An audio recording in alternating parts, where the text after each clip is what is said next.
నమస్తే, నేను సిరి.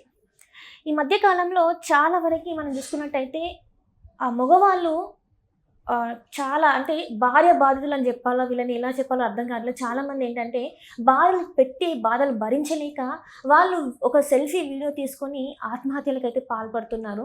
గతంలో చూసుకున్నట్టయితే ఫస్ట్ మనము గుర్తు తెచ్చుకుంటే బెంగళూరులో ఒక ఘటన జరిగింది. గంట పైన తను వీడియో తీసేసి చనిపోవడం జరిగింది. అట్లనే ఈ మధ్యకాలంలో ఇలాంటివి ఎక్కువైపోతున్నాయి.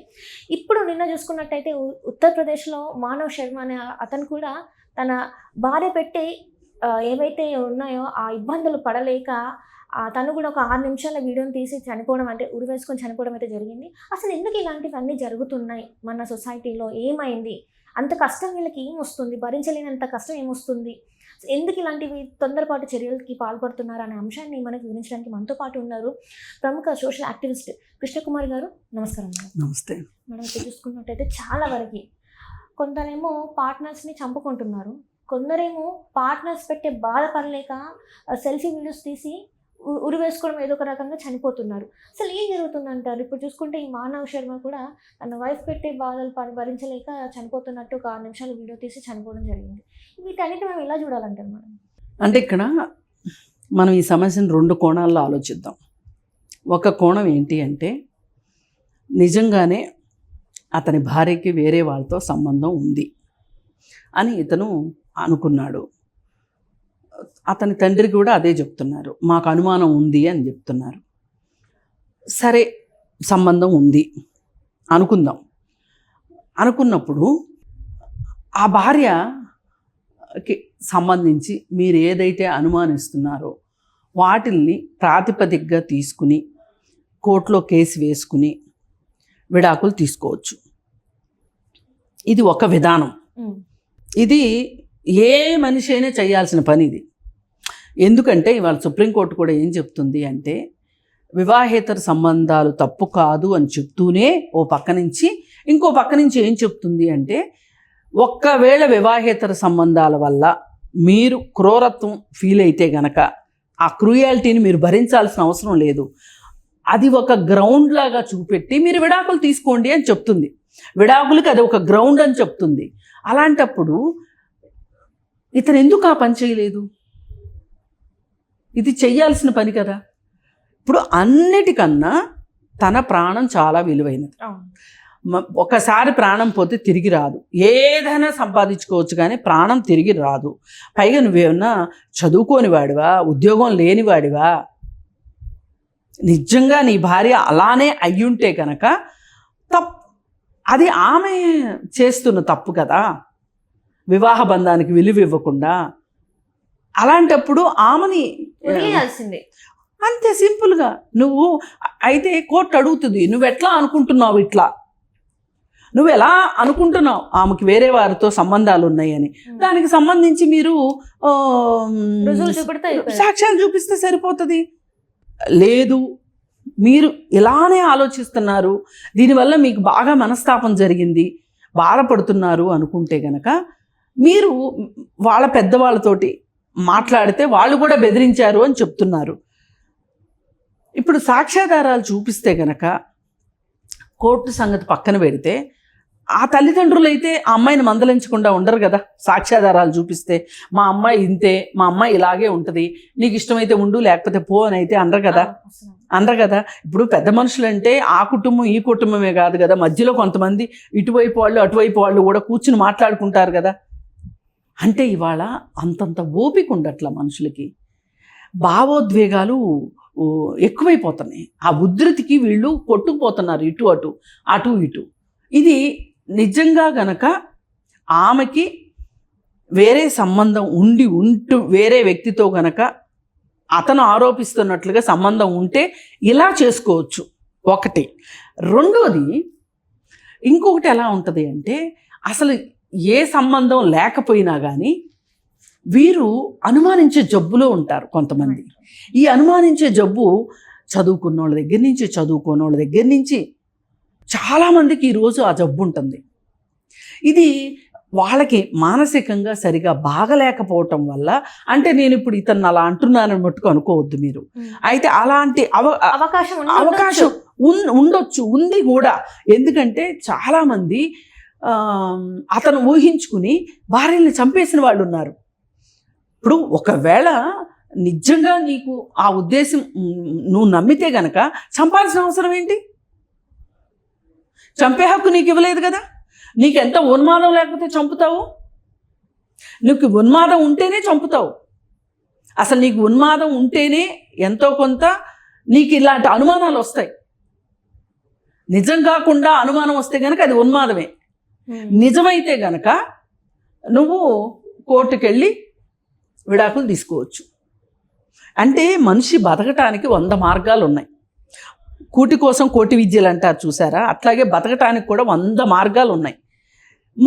ఉన్న మార్గాలన్నీ వదిలేసేసి మీరు ఒక సెల్ఫీ వీడియో తీసేసేసి ఆత్మహత్య చేసుకుంటే మిమ్మల్ని కన్నా తల్లిదండ్రి ఏమైపోవాలి? సరే, ఆ భార్య అంటే కర్కోటకురాలు, ఆమె సంగతి వదిలేయండి.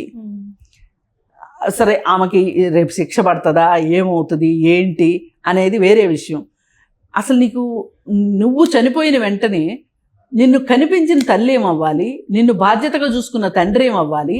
అసలు వాళ్ళని తిరిగి వాళ్ళు పెద్దవాళ్ళు అయ్యాక చూసుకోవాల్సిన బాధ్యత నీకుంది. నువ్వు బాధ్యత మర్చిపోయి చచ్చిపోవాల్సినంత అవసరం ఏంటి? అంటే ఖచ్చితంగా ఎక్కడో ఇతను ఒక బలహీన మనస్కుడు అయి ఉండాలి. అంత బలహీనమైన వ్యక్తి అయినా కూడా ఇక్కడ తన భార్య తప్పు చేసినప్పుడు ప్రూవ్ చేస్తాయి, 10 మందిలో పెడితే అయిపోయింది, ఇది తప్పు చేస్తుంది. ఇప్పుడు ప్రూవ్ చేయలేని వాళ్ళే ఆ మదన పడి పడి పడి పడి వాళ్ళు భరించే వాళ్ళైతే వాళ్ళని బాధలు పెడతారు. వాళ్ళు భరించలేని వాళ్ళు అనుకోండి, వీళ్ళు ఇలా చేసుకుంటారు. అయ్యో, సింపుల్. ఇక్కడ మనకి క్లియర్గా అర్థమయ్యేది ఏంటి అంటే, ఏ మనిషి కూడా తన ప్రమేయం లేకుండానే ఊపిరి పీల్చుకోగలిగే మనిషి తన ప్రమేయం లేకుండా ప్రాణం తీసుకుంటాడా చెప్పండి? మీకు తెలుసా మీరు ఊపిరి తీసుకుంటున్నారని? మీరు చదువుకుంటూ ఉంటారు, నడుస్తూ ఉంటారు, నిద్రపోతూ ఉంటారు, ఏ పని చేస్తున్నా ఊపిరి తీసుకుంటారు. ఊపిరి తీసుకుంటున్నాను అని మీరు ప్రత్యేకంగా అనుకుని ఊపిరి తీసుకుంటారా?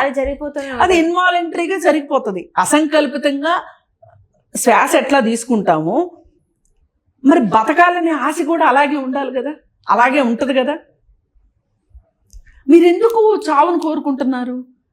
ఇప్పుడు ఆ అమ్మాయికి తగిన శాస్తి చేశానని మీరు అనుకోవచ్చు, కానీ నిజంగా నష్టం చేసింది ఎవరికి? మీ తల్లిదండ్రులకి. మీ తల్లిదండ్రులకి. ఒకవేళ మీకు పిల్లలు ఉంటే ఆ పిల్లలకి అన్యాయం చేసిన వాళ్ళు అవుతారు. సరే, ఇప్పుడు ఈ రెండింటిని క్లబ్ చేసి మాట్లాడదాం. ఈ 2 సమస్యల్ని ఇప్పుడు ఇలా అయితే ఇలా అయి ఉండొచ్చు, ఇలా అయితే ఇలా అయి ఉండొచ్చు. ఇప్పుడు అతని మానసిక సమస్యల వల్లే అనుమానంతో ఆవిడ్ని అనుమానించి దాని నుంచి తట్టుకోలేక ఆత్మహత్య చేసుకున్నాడు అనుకుందాం. లేదు అనుకుంటే నిజంగానే ఉంటే కూడా ఆమెకి వేరే సంబంధాలు ఉండటం వల్ల చూసి చేసుకున్నాడు అనుకుందాం. కానీ ఈ 2 సంఘటనలకి మధ్య మార్గంగా ఒక మార్గం ఉంది. అదేంటి అంటే, పెళ్ళికి ముందు ప్రీ మ్యారిటల్ కౌన్సిలింగ్ తీసుకోవచ్చు, ప్రీ మ్యారిటల్ కౌన్సిలింగ్ తీసుకోవచ్చు. ప్రీ మ్యారిటల్ కౌన్సిలింగ్లో ఇతని మనస్తత్వం ఏంటి, ఆవిడ మనస్తత్వం ఏంటి, ఎంతో మొత్తం తెలియకపోయినా కానీ ఎంతో కొంత అవగాహన వస్తుంది. సరే, ప్రీ మ్యారిటల్ కౌన్సిలింగ్ తీసుకోలేదు, మీరు ప్రీ వెడ్డింగ్ షూట్స్ చేసుకుంటున్నారు, మెహందీ ఫంక్షన్లు చేసుకుంటున్నారు, సంగీతులు చేసుకుంటున్నారు, పెళ్ళిళ్ళు రంగు కళ్ళద్దాలు పెట్టుకొని మీ ఇష్టానికి ఫంక్షన్లు చేసుకుంటున్నారు, అన్నీ చేసుకుంటున్నారు. పెళ్ళి అంగరంగ వైభవంగా చేసుకుంటున్నారు. డెస్టినేషన్ వెడ్డింగ్ కాకపోయినా లోకల్గా అయినా సరే పెళ్ళిళ్ళు బాగా చేసుకుంటున్నారు. సరే, పెళ్ళి అయిపోయిన తర్వాత మీ మధ్యలో పరపొచ్చాలు వచ్చాయి. వచ్చినప్పుడు మీరు ఏం చేయాలి? ఫస్ట్ ఎవరికి వాళ్ళు మన తప్పు ఏంటి అని ఆలోచించుకోవాలి. అది అర్థం కానప్పుడు ఇద్దరు కూర్చుని ఆలోచించుకోవాలి. ఈ ఇద్దరు కూర్చుంటే తేలినప్పుడు ఇరు కుటుంబాలని కూర్చోబెట్టి మాట్లాడుకోవాలి.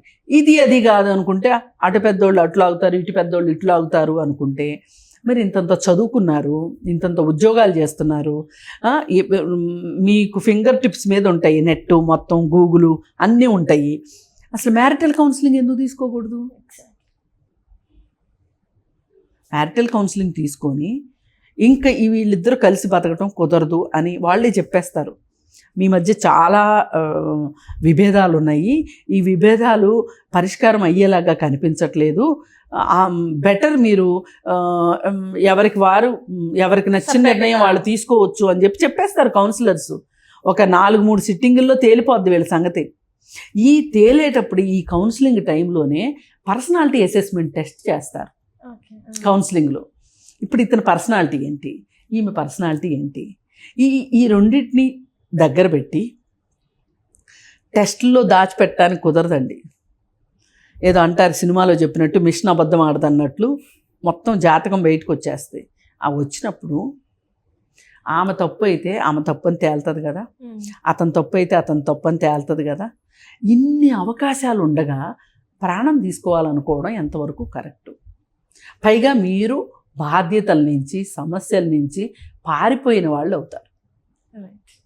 మనము సమస్య వచ్చినప్పుడు అక్కడ నిలబడి పోరాటం చెయ్యాలి.